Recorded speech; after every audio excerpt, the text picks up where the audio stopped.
লোকসানে থাকা দেশের সরকারি পর্যটন কেন্দ্র এবং বিভিন্ন হোটেল মোটেল রেস্তোরাঁ বেসরকারি খাতে লিজ দেওয়ার সিদ্ধান্ত নিয়েছে সরকার।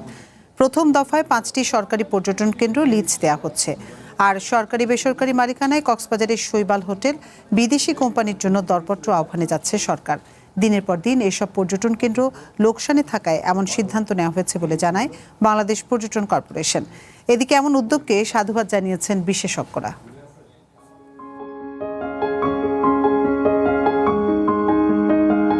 দেশজুড়ে সরকারিভাবে 54টি পর্যটন কেন্দ্র, হোটেল, মোটেল, রেস্তোরাঁ ও বার পরিচালিত হচ্ছে। তবে দীর্ঘদিনের অব্যবস্থাপনা, রাজস্ব আয়ে ব্যর্থতা সহ নানা কারণে লোকসানের মুখে এসব প্রতিষ্ঠান। ফলে প্রতি বছর এসব প্রতিষ্ঠানের পরিচালনা ব্যয় মেটাতে মোটা অঙ্কের ভর্তুকি গুনতে হচ্ছে সরকারকে। এমন বাস্তবতায় সরকারি ব্যয় কমানোর লক্ষ্যে 5টি পর্যটন কেন্দ্রকে বেসরকারি খাতে ছেড়ে দেওয়ার কার্যক্রম শুরু করেছে বাংলাদেশ পর্যটন কর্পোরেশন, যার মধ্যে রয়েছে নেত্রকোনার আদর্শনগর পর্যটন কেন্দ্র, যশোরের সাগরদাড়ি পর্যটন কেন্দ্র, সিরাজগঞ্জের মেঘাই পর্যটন কেন্দ্র, নারায়ণগঞ্জের বাড়দি পর্যটন কেন্দ্র এবং চট্টগ্রামের আনোয়ারায় অবস্থিত পার্কি পর্যটন কেন্দ্র। এর মধ্যে সদ্য শেষ হওয়া চট্টগ্রামের আনোয়ারায় 13 একর জমির উপর পার্কি পর্যটন কেন্দ্র লিজ দিতে চায় সরকার।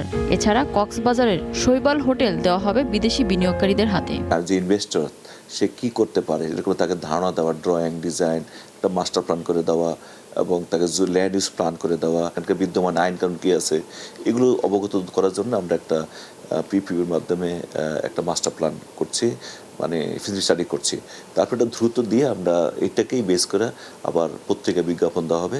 বাকি 4 পর্যটন কেন্দ্রের আয় ব্যয় হিসেব করে দেখা গেছে ধারাবাহিকভাবে সাগরদাড়ি পর্যটন কেন্দ্র গেল 3 বছরে প্রায় 24 লাখ টাকা লোকসান করেছে। একই সময়ে আয় করেছে মাত্র 5 লাখ টাকা। নেত্রকোনার আদর্শনগর পর্যটন কেন্দ্রের লোকসান 101 কোটি টাকা। বাকি 2 প্রতিষ্ঠানও বড় ব্যবধানে লোকসান গুনছে। টার্গেট করা হয়েছে যাতে এগুলো রেভিনিউ সরকারের আসে, যেমন আমাদের মন্ত্রণালয় নির্দেশনা অনুযায়ী এগুলা লিজ কাজে গ্রহণ করার জন্য বলা হয়েছে। এগুলো বোর্ডে অনুমোদন হওয়ার পরে এগুলা করতে সময় লাগবে। হয়তো একটি দরপত্র আহ্বান করা, মানে যে হাইস্ট বিডার, কিছু গভর্নমেন্টের কিছু প্রসিডিউর আছে, রুলস অ্যান্ড রেগুলেশন আছে, সেগুলো মেনটেন করতে তো 6-7 মাস 8 মাস তো লাগে। এদিকে বাংলাদেশ পর্যটন কর্পোরেশনের এমন উদ্যোগকে স্বাগত জানিয়েছেন খাত বিশেষজ্ঞরা।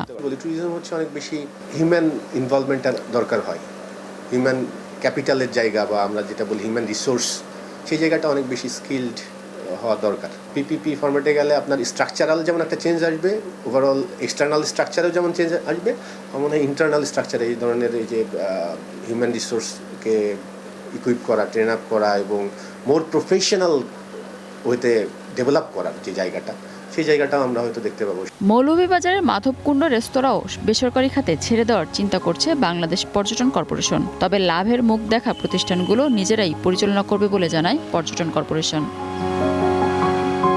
Mina Firdaus, one news, Dhaka.